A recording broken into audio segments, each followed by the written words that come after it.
commence avec un homme qui essaye d'entrer dans la mosquée mais le gardien l'arrête. L'homme dit au gardien que ce qu'il fait est injuste. Soudain Kabir arrive et défend le gardien. Il dit à l'homme que notre société dort donc nous devons les réveiller. Il lui dit que s'il veut venir à la mosquée, faut qu'il se réveille tôt et venir pour la prière du matin. Et seulement comme ça il sera autorisé à entrer. Kabir entre ensuite dans la mosquée et prie avec les autres. Pendant la prière, le téléphone de quelqu'un se met à sonner. Kabir se libère de la prière et demande à l'homme de lui donner le téléphone. Il dit à ce dernier qu'il a osé jouer de la musique dans la maison de Dieu. Il dit que la musique est un poison qui nous distrait. Il ajoute que la musique gâte nos enfants, et demande à l'homme ce qu'il ne va pas chez lui.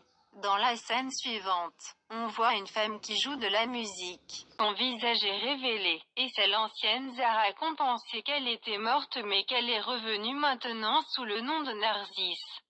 Elle prie pour une fille avec sa musique. Les autres filles lui disent que la fille a perdu sa sœur. Zara leur dit qu'elle ne peut rien faire pour elle. Elle ajoute que Dieu lui montrera la lumière un jour. Kabir dit à son entourage que les jeunes utilisent des écouteurs et ne respectent plus les aînés. Il ajoute qu'on doit dire à tout le monde que la musique est le poison de notre société. Zara joue des vieux instruments de musique qui finit par faire réagir la fille qui avait perdu sa sœur. La mère de la fille est choquée de voir sa fille réagir depuis si longtemps. Elle dit à Zara que sa fille l'écoute. Zara lui dit que les médicaments peuvent soigner le corps mais que la musique peut soigner un âme blessée. Amen joue de la musique et danse dessus. Kabir arrive et jette ses haut-parleurs. Il lui crie d'arrêter de jouer cette musique car c'est un péché. Il ajoute que c'est mal et que c'est contre Dieu. Aman hoche la tête. Zara pratique de la musique avec son professeur. Son professeur lui dit que sa musique est beau et paisible, mais pourquoi elle joue celle-ci? Zara répond que c'est parce qu'elle veut soigner cette fille. Son professeur lui dit qu'elle est le seul élève qui a noué de nombreuses relations avec elle. Elle lui dit qu'elle est comme sa fille, comme une amie et le seul élève qui l'écoute toujours. Elle dit à Zara de toujours remercier Dieu et de contrôler ses émotions.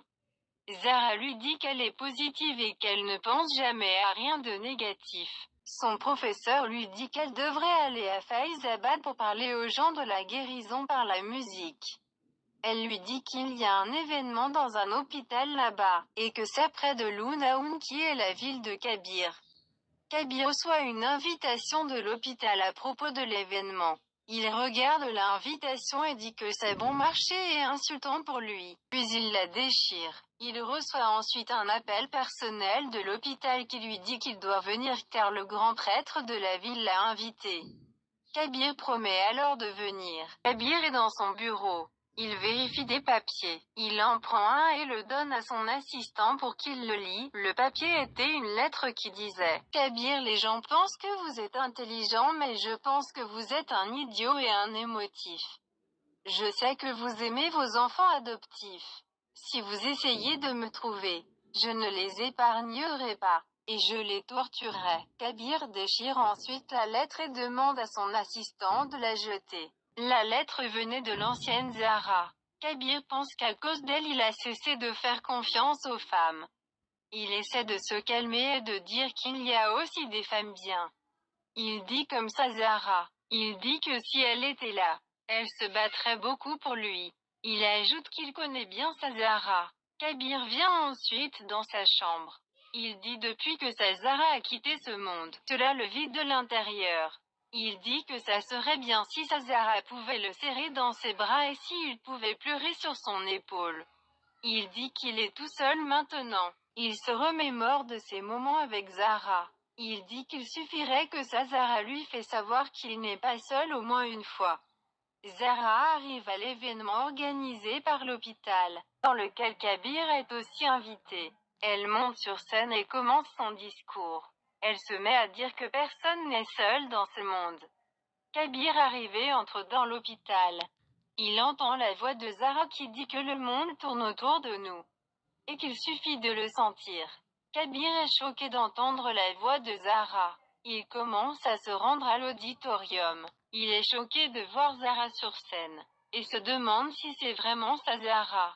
Zara le voit mais détourne vite le regard. Tout le monde accueille Kabir. Kabir voit ensuite Zara partir. Il marche derrière elle pour la rattraper. Mais le prêtre en chef l'arrête et lui demande d'entrer à l'intérieur. Kabir essaye de localiser Zara, mais elle était déjà partie. Kabir et Imran sont dans la voiture. Kabir lui dit qu'il a vu sa Zara. Il dit que c'était sa voix et son visage. Imran ne le croit pas. Il lui dit que si c'était vraiment sa Zara, pourquoi ne s'est-elle pas arrêtée après l'avoir vue? Kabir lui dit qu'il ne reviendra pas avant de l'avoir rencontrée. Imran lui dit qu'il devrait rentrer à la maison et y réfléchir. Kabir pense qu'une seule personne peut lui dire la vérité. Il vient voir son père Sebaz. Il était en fauteuil roulant et paralysé. Kabir lui dit s'il peut lui demander quelque chose. Il lui demande quand il a attaqué Zara ce jour-là. Était-elle morte ou vivante? Sebaz essaie de dire quelque chose. Kabir lui demande de lui répondre. Hassan arrive et demande à Kabir de ne pas trop stresser Sebaz car il pourrait tomber dans le coma.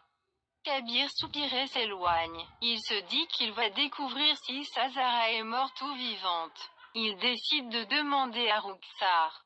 Il vient dans sa chambre et la voit jouer avec une poupée. Il l'appelle mais Rukhsar lui demande de se taire car elle fait dormir le bébé. Elle dit à Kabir qu'ils vont bientôt avoir un bébé ensemble alors ils devraient commencer à parler à voix basse. Elle dit qu'elle est enceinte de 3 mois. Elle ajoute qu'elle va se rendre chez le médecin demain et demande à Kabir s'il va venir avec elle. Kabir lui demande de lui dire la vérité. Il lui demande quand Zara a été attaquée cette nuit-là. A-t-elle survécu ou non? Rukhsar est choquée. Elle lui demande ce qu'il veut dire. Elle dit que Zara est morte depuis 1 an. Kabir lui demande de lui répondre. Rukhsar lui dit que Zara ne reviendra jamais dans sa vie. Kabir lance une balle près d'elle et lui demande de répondre à sa question. Rukhsar répond qu'elle sait rien. Kabir dit que sa Zara est vivante. Rukhsar demande comment cela est-il possible. Sebaz l'a dit qu'il avait tué Zara. Kabir la traite de menteuse et lui dit qu'il ne peut pas lui faire confiance. Zara regarde la vidéo de Kabir contre la musique. Elle voit Kabir dire aux gens que la musique est un poison pour nous. Elle dit qu'il est un si grand prêtre en chef, et une grande personne, mais qu'il a l'esprit si étroit. Elle dit qu'elle comprend que certaines musiques peuvent être mauvaises, mais d'autres rythmes peuvent apporter la paix à une personne. Elle dit que la musique peut éclaircir le monde de quelqu'un. Mais Kabir ne veut pas voir l'autre côté de la vérité. Elle ajoute qu'elle devrait rester loin de lui. Kabir regarde le journal de Zara dans lequel elle a écrit de la poésie. Il le lit et imagine Zara autour de lui. Zara lui dit qu'elle l'aime. Kabir se déplace vers elle mais cela s'avère être son imagination. Il essaie de la serrer dans ses bras mais elle part. Il pense qu'il ne laissera pas les souvenirs de Zara s'éloigner de lui. Zara n'arrive pas à dormir. Elle appelle son professeur. Elle lui dit qu'elle sait quoi faire. Zara vient voir le conseil d'administration de l'hôpital et leur demande s'ils sont contre elle. Il répond jamais. Elle leur demande pourquoi ils ont alors invité 2 personnes de pensée différentes. Elle leur dit qu'ils ont invité le grand prêtre de Lunaoun Kabir dans l'événement alors qu'il comprend pas la différence entre la bonne et la mauvaise musique. Elle leur dit qu'il aurait dû l'arrêter mais qu'ils l'ont plutôt insulté. Comment veut-il qu'elle partage le grandeur de la musique maintenant? Le manager lui demande si elle parle de Kabir. Il lui dit qu'il ne connaissait pas les réflexions de Kabir envers la musique. Il dit à Zara qu'ils ont appelé ce dernier pour qu'il inaugure la nouvelle salle. Il demande à Zara si elle a un vieux rancune contre Kabir. Zara répond non. Kabir appelle le manager. Le manager lui dit qu'il parlait de lui justement. Kabir lui dit qu'il veut lui demander quelque chose. Il dit au manager que quand il était venu dans leur réception, il y avait une femme qui faisait un discours. Quel était son nom? Le manager lui dit qu'elle s'appelle Narcisse. Narcisse l'entend, et pense que Kabir a appris qu'elle voulait ouvrir un centre musicothérapie à Faisaland. Et qu'il viendra alors lui demander de le fermer. Kabir demande au manager s'il peut rencontrer ce Narcisse. Le manager répond oui, elle est assise juste ici. Il se retourne mais voit que Zara est partie. Le manager dit à Kabir qu'elle est partie mais qu'il peut organiser leur rencontre. Kabir se demande pourquoi elle est partie. Si elle le fuit, Zenat essaie de faire manger quelque chose à Rukhsar. Mais Rukhsar lui dit qu'elle n'a pas faim.